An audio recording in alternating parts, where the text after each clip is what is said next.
It's time for the WIP Mystery Theater. Why don't you join us? Just sit back and relax, if you can.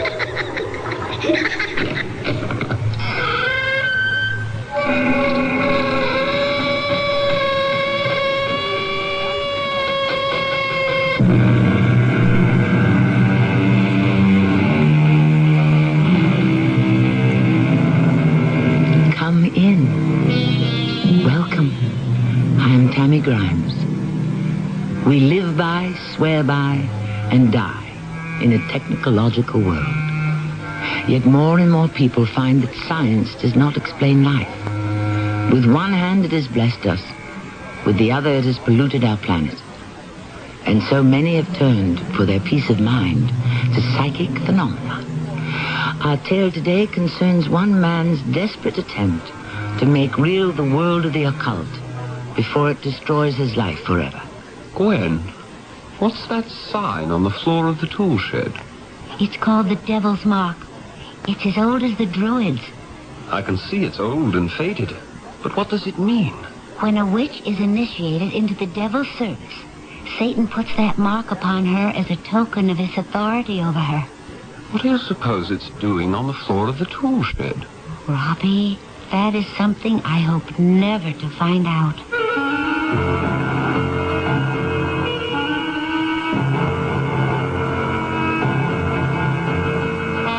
Our mystery drama, The Tool Shed, was adapted from a story by Henry James, especially for the Mystery Theater by G. Frederick Lewis, and stars John Vickery.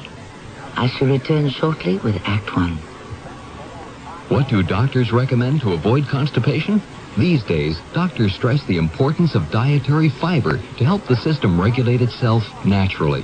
Metamucil is the laxative made from natural fiber, no chemical stimulants. That's why doctors recommend Metamucil more often than any other laxative. Try Metamucil powder or pre-measured packets of Metamucil instant mix in regular or orange flavor and save 50 cents. Look for the coupon in June's Reader's Digest. Read label and follow directions. Master Mechanic tools sold exclusively by True Value hardware stores are an unbeatable combination of quality and value. Hi, Pat Summerall to tell you the Master Mechanic 6-gallon wet-dry vacuum is designed for heavy-duty cleanups in your garage or workshop. It picks up water as well as nails, ashes, and other debris, and comes complete with accessories, all for just $52.28. Plus, it's backed by the Master Mechanic promise of satisfaction or free replacement at participating True Value hardware stores and home centers. It's athletes versus MS, multiple sclerosis. This is Frank Gifford spreading the word about a dynamic new team which is banding together to help stop MS, the terrible crippler of young adults. Multiple sclerosis is a crippling disease of the central nervous system, which generally strikes in the prime of one's life, from 20 to 40. But the sports world is fighting back against MS. People like Hank Aaron, Tom Seaver, John Havlicek, and Joe DiMaggio, Frank. That's me. Baseball has always been a big part of my life. It's a game where you learn quickly about the beat MS, multiple sclerosis. Athletes like Billie Jean King, Hank Aaron, Muhammad Ali, Lee Trevino, and so many others all are spreading the word that MS is their cause and asking everyone to join the fight against MS. There's no cure yet, but there's hope through research. Join us. Support your local chapter of the National Multiple Sclerosis Society.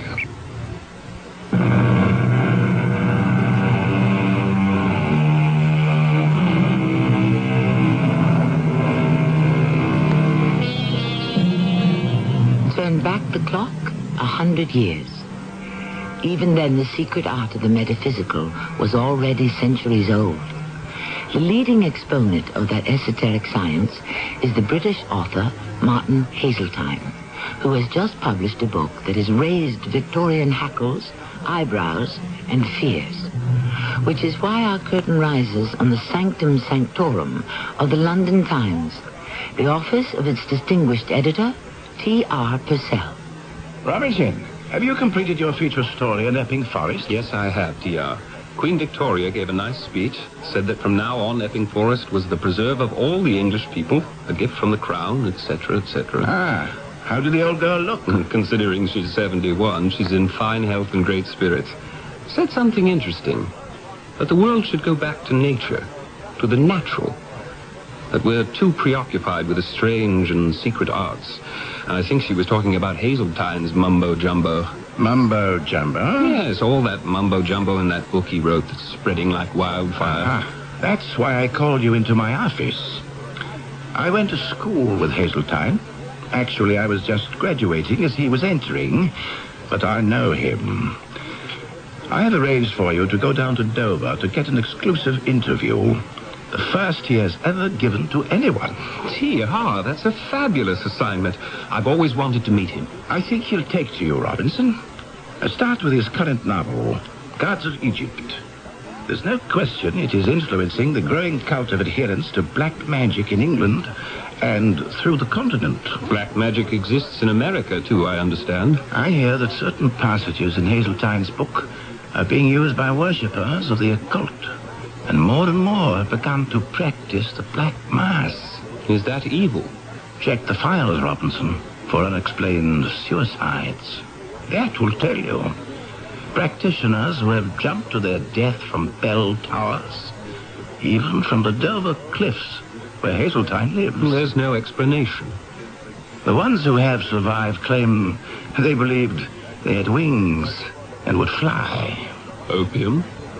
Possibly. When do I go? Hazeltine expects you down in Dover tomorrow, so catch the earliest train you can. And, Robinson... Yes, T.R.? Disabuse yourself of the notion that all this is mumbo-jumbo, as you call it. It is very real.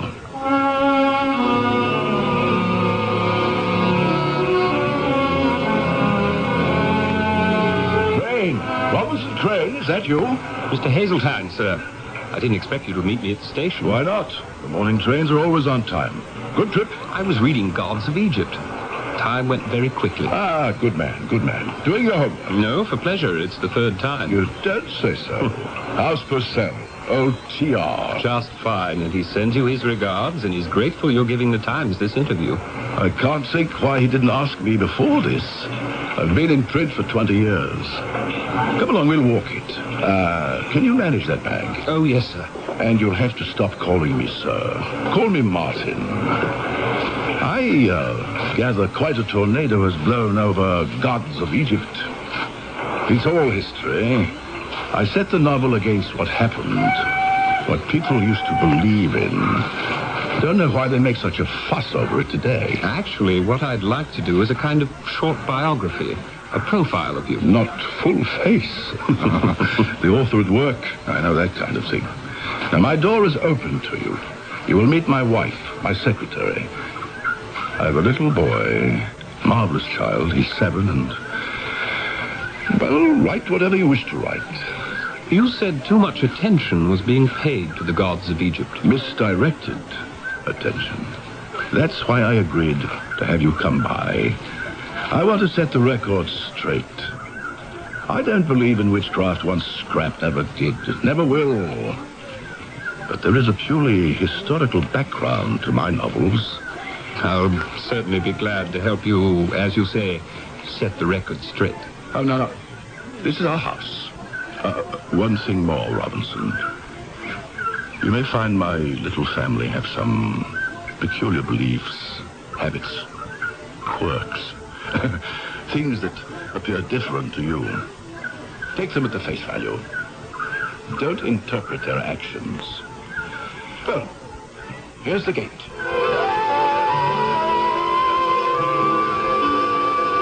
What a view. The channel's very calm today, isn't it? Uncommonly so.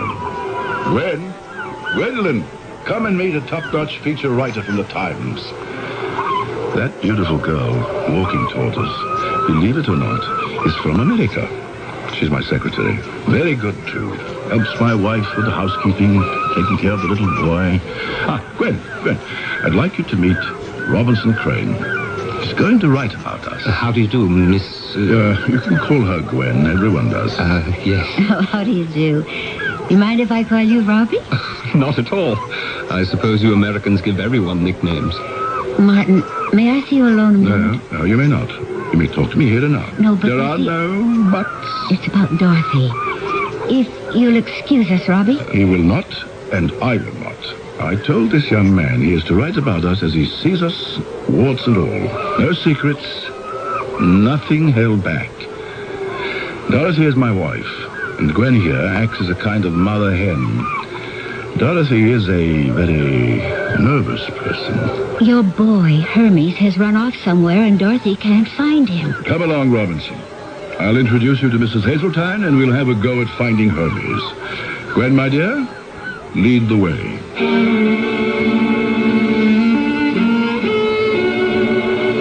I'm beside myself with worry, Martin. Hermes has disappeared. Well, Gwen will find him. If I can't find him, she can't. We'll see. Remember, Dorothy, my telling you about T.R. Purcell? We shared Cambridge briefly. He left as I entered. The editor of the London Times. Well, he has sent this young man to observe us in our native habitat and write a feature. His name is Robinson Crane. How do you do, Mr. Crane? As you can see, Robinson, Dorothy is the most formal member of our little tribe. Now, Gwen, where shall we look for our little truant? Dorothy, what about the tool shed? The tool shed? I looked in there. Besides, Hermes has been warned not to go in. He wouldn't. It's worth another try. Let me go. I'll do it. I'm the boy's mother, thank you. If I find him in there, I'll give him what for. Of course, she won't do anything like that. She won't even scold him. She'll kiss him and make a great fuss. My wife is devoted to our son, and I don't take that lightly. You see, our boy was born mute. Mute? That is sad. Yes. We've taken him to every specialist in England and Europe. They can't find anything wrong, organically. It's a puzzle. But they don't even hold out any hope for Hermes. His name is Hermes. Hermes. Actually, the name was Gwen's idea. It's the Greek for the Egyptian god Thoth. You might say Hermes was the very first god of the occult. It's a very pretty name. Let us get into the house. And I'll show you your room where you can unpack, and I will open a bottle. What's your preference? The grain or the grape? The Scotch will be fine. But I wasn't planning on staying. I thought we'd talk all day, and then I'd take the evening train back to London. Oh, don't be ridiculous. What kind of a profile do you think you could do on Martin Hazeltine in a few hours?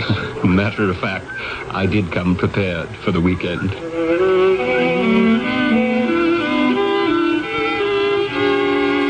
Come in and join us, Dorothy. Bring your little friend.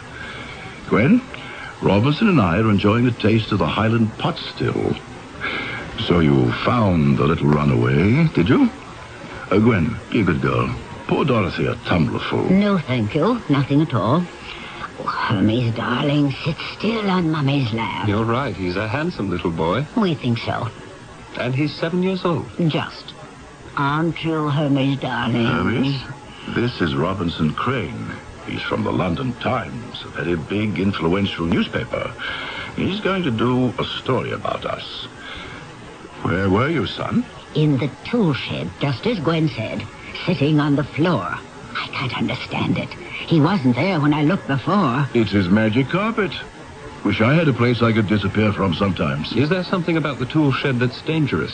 Oh, how stupid of me, of course. Sharp garden tools. He's right. We should keep it locked up. What garden tools? Nothing is stored in there. Oh, Dorothy, you know it's completely empty. Always has been. Hermes just likes to go there and sit on the floor. Hermes, come to your father. Dorothy, let him go. Well, if you won't put a padlock on the door, I will. Dorothy, did you hear what I said? Let the boy go, so that he can come to me. I'm taking him upstairs to bed. Up we go. To bed? It's not his bedtime. Time for his nap. Mr. Crane, I hope you enjoy your stay with us. Martin will have a lot to tell you about his books, I'm sure. Mrs. Hazeltine, I think the Times readers would like very much to know the feelings of the wife of a great writer, especially what you think of his books. I'm sorry I shan't be able to accommodate you. I have not read any of them, and I don't intend to.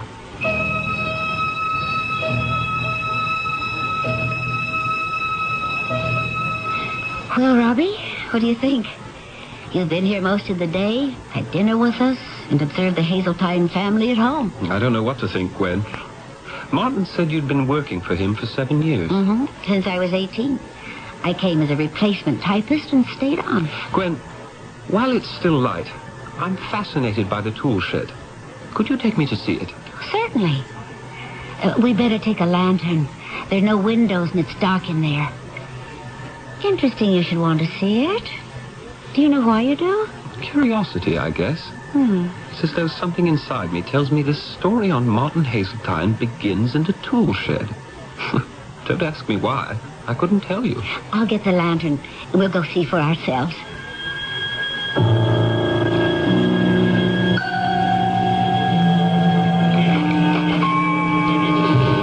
Has this tool shed been here for a long time? I mean, is it old? A few hundred years. In the 1500s, it was built by a widow. She lived in this tiny room. She was accused of being a witch and was stoned to death. And then, a few hundred years later, it was repaired and became a dairy for the people who owned the house. A dairy? Mm-hmm. Where the milk was separated and they made butter. The local farmers will tell you every time the milk was brought here, a cow died. And finally, the family who lived here gave up and, well, it became a tool shed. Smells musty in here. I shouldn't wonder. No, not musty. More like incense. Something was burned here. Who knows? There are those in the village who won't visit Martin because of this little building. We're still associated with cows dying. Well, you know how country people are. They say the vicar should come and exorcise the devil here. It's haunted. Cast the spell. Does Mrs. Hazeltine believe that? I don't know what she believes. Gwen, would you shine your lantern on the floor over there? I thought I saw... Gwen, what's that? That design on the floor. Oh, it has some Kabbalistic meaning, but there's not a book I can find written about it. I can barely make out an 8-pointed red star in 3 circles of black. Quite faded. It must have been here a long time. And you haven't any idea what that sign represents. Oh, I didn't say that. I said there's no book on it. I do know it's as old as the Druids. It's called the Devil's Mark. Never heard of it. The Devil's Mark was acquired by a witch at her initiation into the Devil's service. It's the mark that Satan places on a witch as a token of his authority over her. And what do you suppose it's doing in this tool shed? To coin a bad pun, I'd say mystery loves company. A young English newspaper writer has stumbled upon what may be the heart of a mystery. A tool shed containing a satanic sign. Does it dominate an author, his wife, their mute child? The only way to find out is to stay with us until the curtain rises again on Act 2. Hello, my name's Victor Kaya. I was a dedicated blade shaver until my wife bought me a Remington microscreen shaver. They told her it shaved as close to the blade or she could return it with the sales slip within 30 days and get her money back. Remington has 2 microscreens. The first microscreen shaves incredibly close. The second microscreen shaves even closer. I was so impressed, I bought the company. The Remington microscreen shaves as close as the blade, or I'll give you your money back. Available at all Kmart stores. For over 3/4 of a century, Buick has enjoyed a reputation for having fine, luxurious cars. We're very proud of that. It's a reputation that grows every year. 1982 was no exception. There was the introduction of the new Century and the small Buick Skyhawk. And while each Buick lives up to the name, there are refinements and improvements on everything from the full-size Electra down the line. You see, the Buick reputation isn't just something we ride on. It's something we build on. I'm lost and lonely, scared and sad, trembling at the thought of making you mad. My love is yours, but at times you're so cold. If life's like this, take me before I grow. This song about child abuse was written by a man who has served time in a state prison. It tells how he felt growing up as an abused child. Many of the social problems in America today spring directly from child abuse. Yet, with enough knowledge and enough money, child abuse can be prevented. Help us get to the heart of the problem. Write Prevent Child Abuse, Box 2866, Chicago, Illinois, 60690.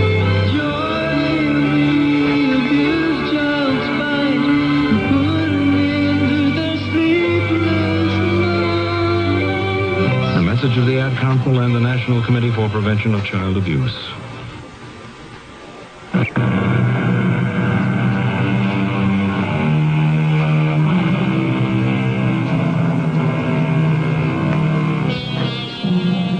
It's a good question to ask oneself. How much should one dabble in the unknown? Dig at the mystery of the supernatural.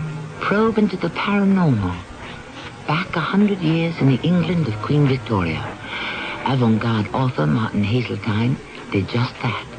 Was it worth it? Ah, Robinson. Mind if I poke my head into your room? Not at all, Martin. I'm glad you're still up. Would you like to come to my study and have a start at the formal interview? I certainly would. Not too late for you. I'm used to late nights. By the way, I hope you don't mind. After dinner, I asked Gwen to show me the tool shed. I hope you won't regard it as snooping. I promised TR you would have a free rein. So she probably showed you that primitive drawing on the floor. The devil's mark. Gwen is quite a bright girl, but about that, she is mistaken. Let us go to my study.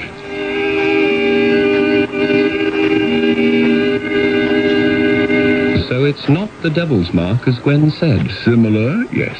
The star and circles. But the real devil's mark was always found on a person's body. In the old days, in these parts, actually, any birthmark was considered a sign of Satan. Does Mrs. Hazeltine believe the tool shed has some mystic powers? I doubt it. The only fetish she subscribes to, and you've observed that, is her complete, how can I put it? Her complete subjugation of our son. No one else can come near him. It's been that way since he was a baby. It's as if Hermes was Dorothy's captive. Is it true she's never read any of your books? So she says. I've no way of proving it. They're all over the house.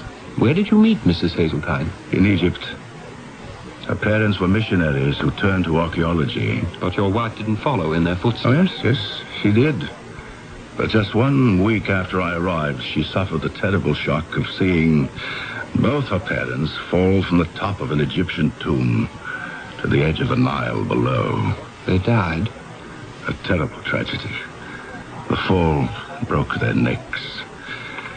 I hoped Dorothy would recover when she returned to England. I saw something of her, started writing, and then lost track of her. Then one day I went to the British Museum where she was working, and I asked her to marry me. Now you can understand her reluctance to dip into the pool of the unknown. Excuse me. Gwen, what on earth are you doing up at this hour? Martin, I think you should go to the boys' room. There's something wrong. Thank you. Thank you for telling me. I will be back as soon as I can, Robinson. Would you like to continue the interview in the morning? Not at all. I do my best thinking at night. I hope I won't have the same trouble with Dorothy I always have. What did he mean, Gwen? The same trouble he always has. The same trouble. It's a constant battle between those two. Has been ever since Hermes was born. Oh, Dorothy's always been afraid the boy will fall under his father's influence, particularly his writings. But he's not nearly old enough to read those complicated books yet. She's never explicit about her fear. All I can say is, Dorothy believes the boy's mind will be damaged by any association with his father. Such a beautiful child. Hard to believe nothing can be done about his affliction. Oh, but Hermes can hear and understand everything you say. It's just that he's unable to talk. Gwen, pour me a drink. Is the boy all right? I am not to know. Not to know? Dorothy has locked herself into his room. and will not let me in. Oh, not again. I think this has gone about as far as it can. Martin, what are you going to do? What can you do? Tonight, instead of sleeping, I shall try to come up with a plan of action. Children, I bid you good night. Oh, before I forget, Robinson, here is the first chapter of the new book. I thought of calling it Demons of the Mind. I'd like you to look at it. Now, my chickens, off you go to roost. Martin Hazeltine needs to be alone, and action is what is called for. Good night, good night. And close the door after you, will you? Good night. Oh, he's being bitter, resentful, sardonic. He's deeply unhappy about all this. He loves Hermes. He adores the child. Why does his wife do that? Do you know that she's never asked for one page he's written? Yes, she mentioned it. It's hard to understand. I hope your visit will help. Me? Being here? Well, for one thing, Robbie, you are the very first person he's ever let see any work in progress. There's a sympathy between you, I can tell. He certainly has my sympathy. I'm honored to read this. Perhaps it's not too much to hope that Dorothy will also come to like you. Maybe you can be the catalyst that brings the two of them together.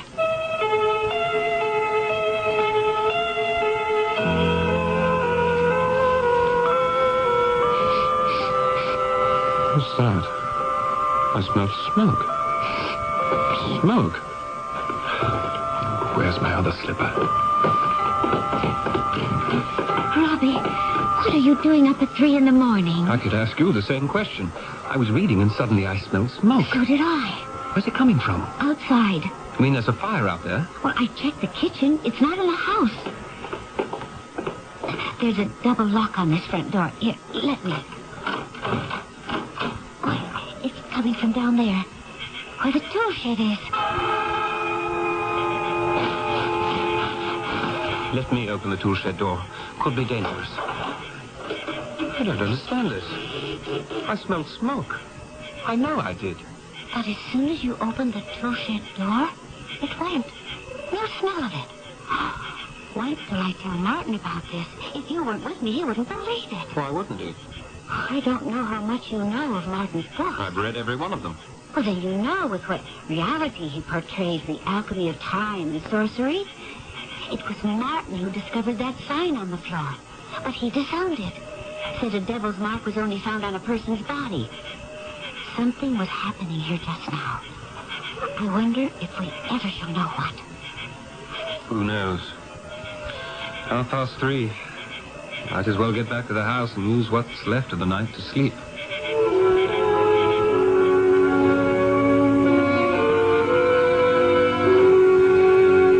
Good morning, Mr. Crane. You're up earlier than I am. I'm always the first to come down to breakfast. Good morning, Mrs. Hazeltine. I just made myself some tea. Did you sleep well? Oh, yes. Right through the night. Like a top. What is that you're reading? Mr. Hazeltine gave me the great privilege of the first chapter of Demons of the Mind, his new book. It's the most beautifully written introduction to life after death I've ever read.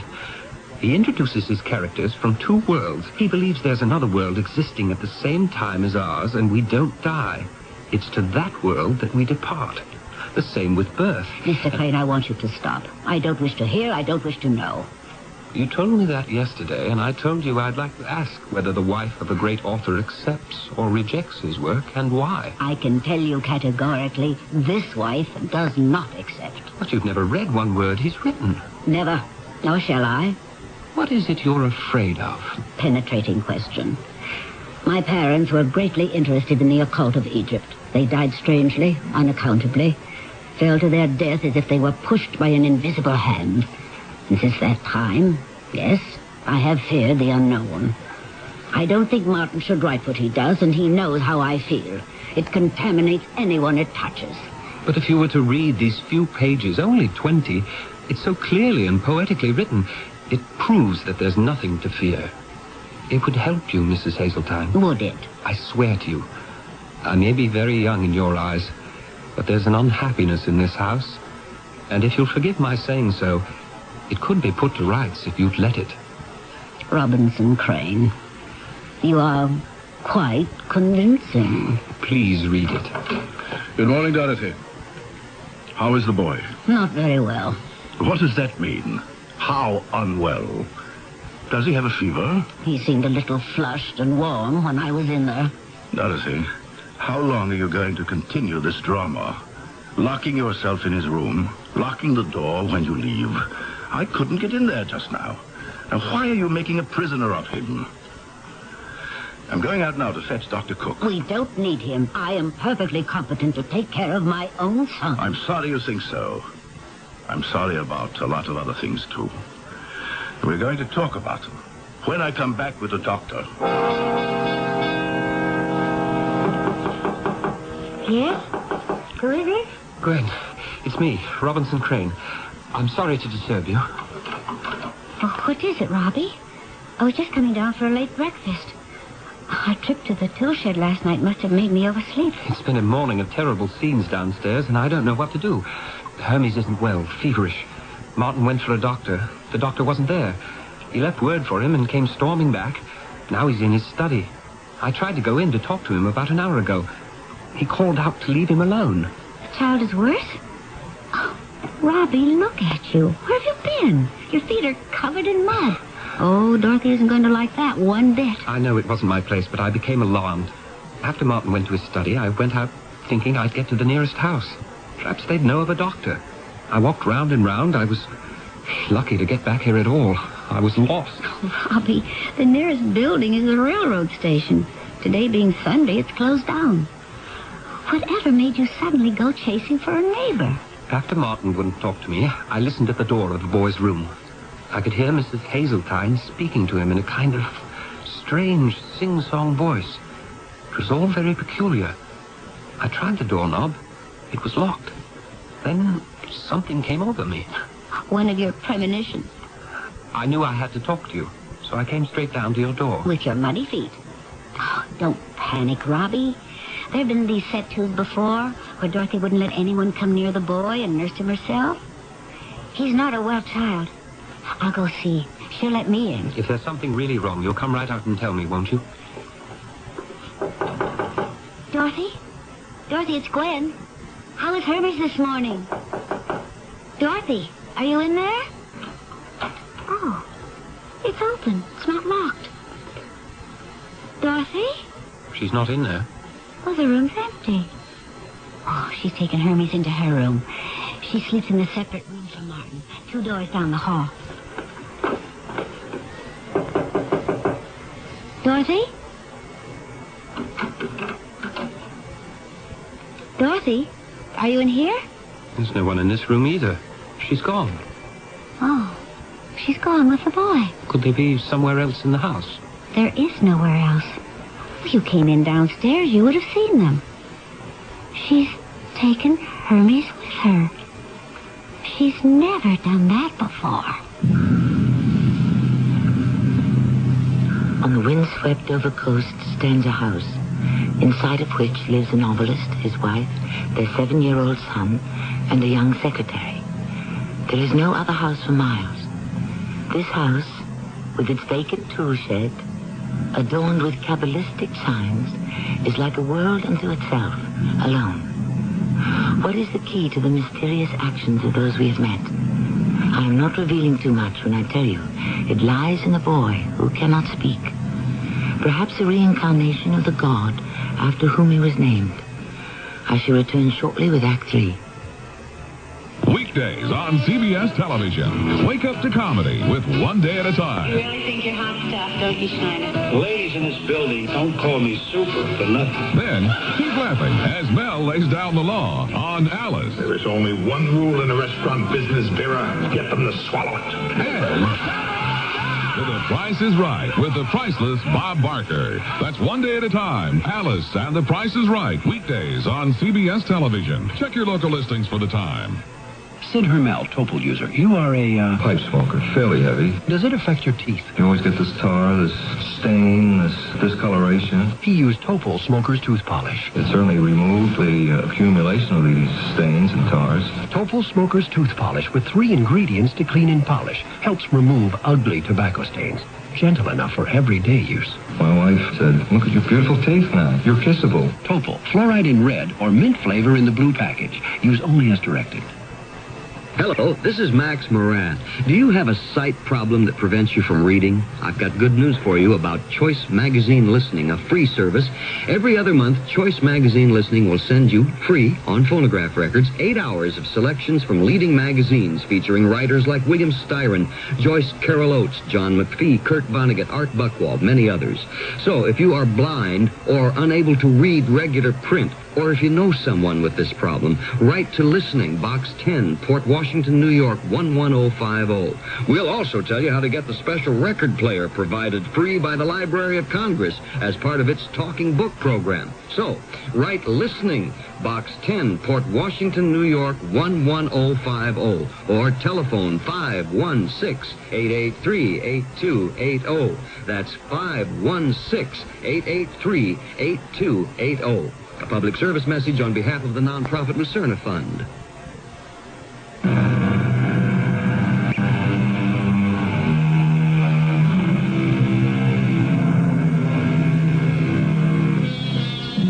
The mystery of the boy and his mother who disappeared from the house on the coast of Devon has not been solved. The police are called in, Scotland Yard is asked to help, and finally, Robinson Crane, feature writer for the London Times, unable to complete his assignment, returns to the city. Weeks pass. Robinson. Yes, T.R. I called you in this morning because there's been a development in the Hazeltine affair. I just got word the boy was found, but the mother is still missing. Fantastic. How is he? That's one of the things I want you to find out. Take the first train out of Victoria. Get yourself over there. Have you read what I wrote on him and his family? I did the best I could to give it an ending. Yes, I went over it last night. The only trouble is it ends with a question mark. After I get down there, maybe I can change that question mark. I'm hopeful. It needs an exclamation point at the end. Why did she keep her son from his father? I touched on that. Oh, barely. You never explain what's behind her fear. And finally, now that the boy has been returned or found or whatever, where was he? And who kidnapped him? T.R., the child is mute. He can't talk. Tragedy. But he can hear. Oh, yes. Nothing's wrong with his hearing. Is he old enough to write out answers to questions? I don't know. Maybe. Simple answers. I only saw him once. You will be seeing him again in a matter of hours. I wish you well. It's a strange house filled with strange people in a very superstitious part of England. Just wish me safety.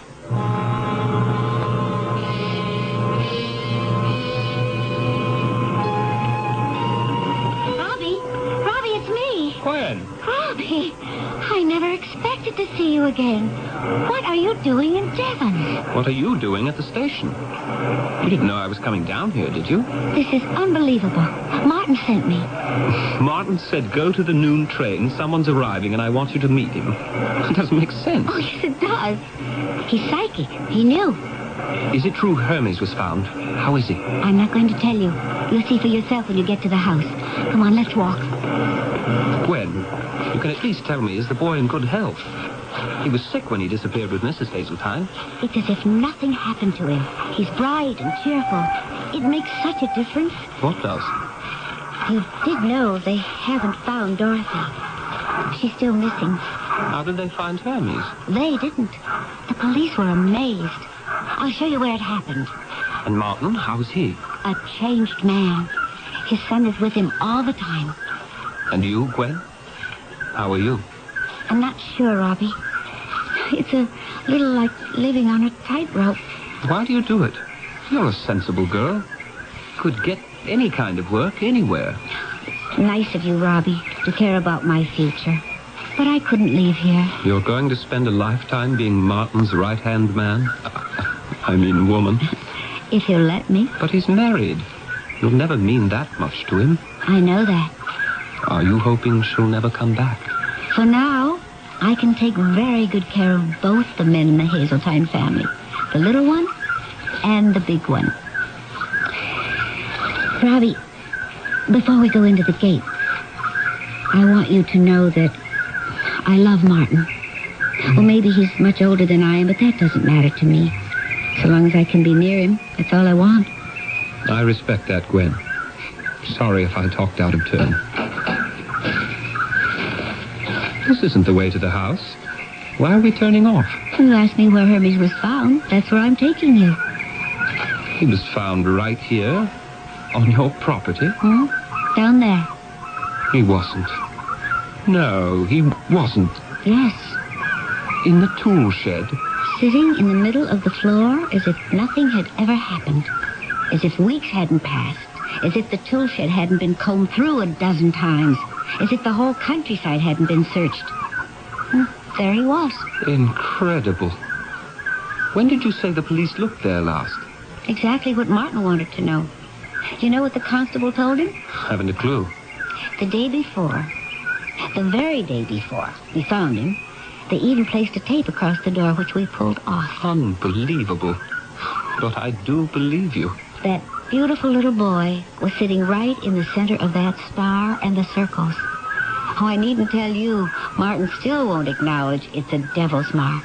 I'm anxious to talk to him. Let's go into the house.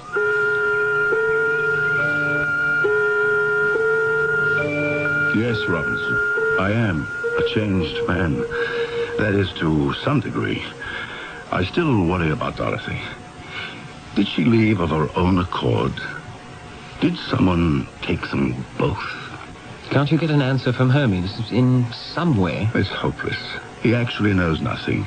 It's as if that little boy's mind went blank for all those weeks he was missing. By the way, where is Hermes? I was hoping he'd be right here in your study, sitting on your lap, Martin. That's where he generally is, on the lap of his papa. I put him to bed for his new nap. But I think he'd like to wake up and greet his Uncle Robinson. I told Uncle Robinson where we found him. In the tool shed, as if by miracle. You're right. It was definitely a miracle. That must be the workman. I'll go. If Robbie's staying and hasn't eaten, will you do something about that, Gwen? Yes, I will. Go along.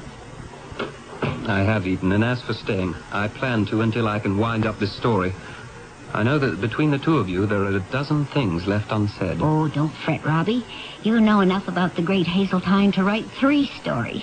But not what my editor wants to know. By the way, that manuscript chapter you read of Demons of the Mind, he tore it up and started all over again. It's much less fearful and more hopeful. Do you mean he now feels that one can make contact with that other world? Yes. And all those people in the darker ages of man who were persecuted for being sorcerers and witches actually did step into our world from another. Gwen, is that the secret? Are you saying that that's where Dorothy and Hermes disappeared to? They stepped into another world? It would explain a lot, wouldn't it? Why the boy's mind is a total blank. Does Martin believe it?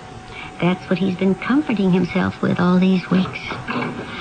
Oh, Martin, what is it? You look white. They found Dorothy. She's dead. Oh, where? I'm not in the tool shed. At the foot of the cliff. Oh. Straight down from the rock facing the water. Her neck broken as if she'd fallen from a great height. Gwen, it's the irony of it. You mean because that's the way her mother and father died in Egypt? Maybe it's not a joke of fate at all, Martin. Maybe it was preordained. I knew there was a reason we hit it off so well, Robinson. He sounds like one of us, doesn't he, Gwen? He's got that intuitive reasoning. May I see Hermes? Gwen, our roving reporter is in for a surprise, isn't he? Give me 2 minutes to wake him and wash his face. Didn't I tell you he was a magnificent father? And I want to tell the boy he's about to be interviewed by the London Times. 2 minutes, and then you two come in. All right? My notebook and pencil will be ready. You can come closer, Robinson. You've met my son Hermes before. I certainly have. I heard you were away, Hermes. I'm glad you're back. Thank you. Did he speak? I mean, did he actually say thank you? I have an exceedingly polite son. Oh, yes. Hermes can speak, and speak he does very well. Don't you, my angel? Oh, no. Wayne, he knows my name. This is fantastic. Papa. Papa. Yes, my boy. Papa is here. He will always be here. Martin and I were the ones who found him. Suddenly we were sitting here, and we had this feeling, right here in this room. It came over us so strongly. And without saying a word, we found our... That's what he said. His first words. Of course, he'd been hearing them for years, but he never said them. Have you told any doctors about this miraculous... Not yet, not yet. Gwen and I have been too busy enjoying his new ability to speak. Now I shall dress our little friend, and we shall meet you outside in, say, 10 minutes. And the four of us will take a walk. Hermes, it was a great pleasure for me to see you so well. I'm going to have to go back to London now, but I look forward to my next visit.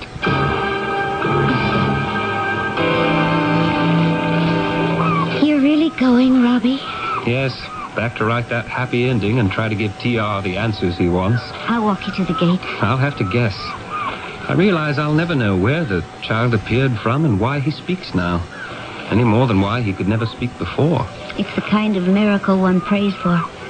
And when it happens, you shouldn't look too closely. I could, I suppose, give you Martin's explanation. I'd like to hear it. He's always said that what was on the floor of the tool shed was not the devil's mark.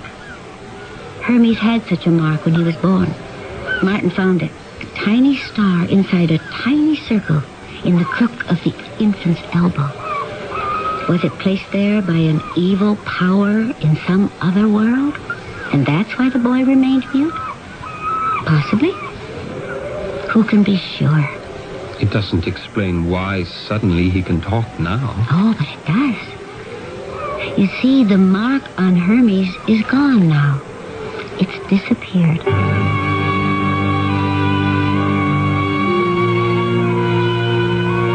So it'll be a new chapter, TR. For Martin Hazeltine. In fact, a whole new book. That's the way I'm going to finish off the profile. You know that manuscript of the beginning of the book he was writing? The one he gave me to read, called Demons of the Mind. It was a personal statement. Huh? Who was he writing about? My guess is it was his wife, Dorothy. She must have exercised some kind of dark magic on Hazeltine, and when they shared the making of a son, she tried to keep the boy away from Martin's healthy mind. If indeed Dorothy was controlled from the wrong side of the mirror, she failed. Martin's torn up the old chapters and the old life and is starting over. Any idea what the new book will be about? About a man beginning again. No spooks, no cults, no strings with the past. A man who found his voice and learned to speak. A book about Martin and his own son. A strange story, and yet one full of directional signs to follow. You wonder, at least I do, how many of these marks of the devil are meaningful, or how many are just plain superstition. After all, in Russia, in Turgenev's day, a little mole on the left cheek was regarded as an evil omen, and we know man has been persecuted for less than that. In other words, conclusions are something which, even today, we shouldn't jump to. I shall return shortly. If you'd like to take advantage of the current high interest rates in today's money market, but want your money available when you need it, take a moment now to call this toll-free number, 800-228-5000. Ask the operator to send you information on Dreyfus Liquid Assets. Find out just how much income growth you can get from one of the world's largest money market mutual funds. With Dreyfus Liquid Assets, you have the advantage of making withdrawals by phone or paying larger bills with free redemption checks and continue earning high yields, compounded daily till your check clears. You can put money in or take it out anytime with never a sales charge or a penalty. But call now, 800-228-5000 for free information and a prospectus, including management fee, charges, and expenses. 800-228-5000. Study the prospectus carefully before you invest and learn how Dreyfus Liquid Assets can help you get the lion's share from today's high interest rates. 800-228-5000. Toll free, 800-228-5000.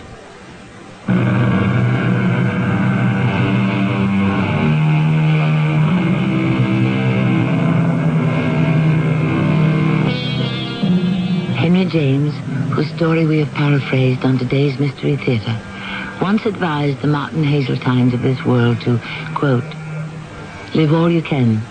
It's a mistake not to. It doesn't so much matter what you do in particular, so long as you have your life.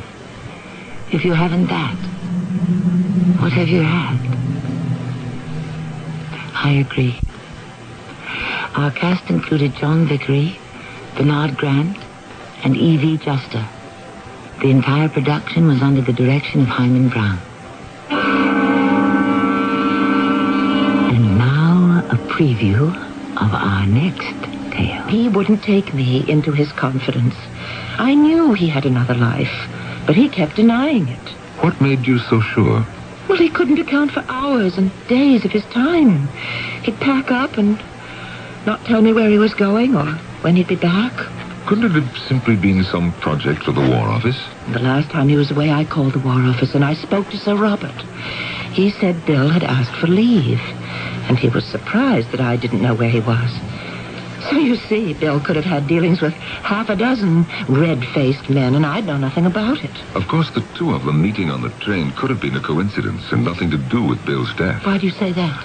That's what I hope. If that red-faced man had a hand in it, then he knows I saw him and I would give evidence he was on the train. So he might not hesitate to do away with me as he had Bill. It wouldn't be safe for him to let me live. Oh, no, Everett. This is Tammy Grimes inviting you to return to our Mystery Theater for another adventure in the macabre. Until next time, pleasant dreams.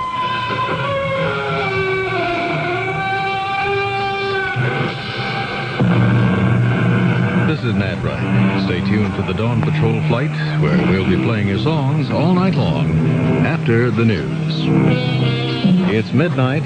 This is WIP, Metro Media Radio in Philadelphia. You've been listening to the OTR Gold Network. Find more classic radio at otrgold.com.